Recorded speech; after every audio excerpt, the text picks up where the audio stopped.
À l'université de Libreville, on parle de moyenne sexuellement transmissible à chaque résultat d'examen. L'expression désigne les relations sexuelles entre un enseignant et une élève afin de changer les notes.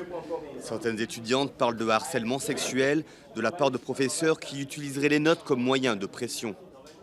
Il a commencé à me faire des avances, j'ai commencé à refuser, jusqu'au jour où il m'a mis 0 à mon premier devoir. Je lui dis, monsieur, je ne peux pas avoir 0 dans la mesure où c'est une dissertation.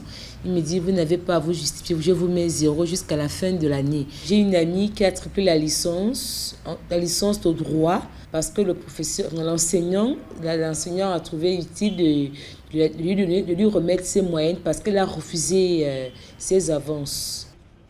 Le phénomène, pas nouveau, reste tabou chez les étudiants. Peu de cas sont remontés jusqu'à l'administration.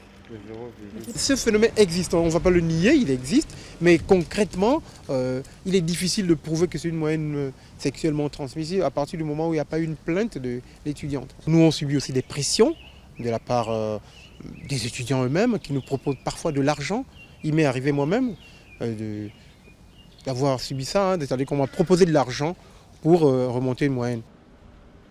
Argent ou pression sexuelle, les notes sont souvent faussées et les professeurs comme les étudiants se renvoient la responsabilité. Mais du côté des élèves, la peur de représailles sur le parcours universitaire empêche de porter plainte.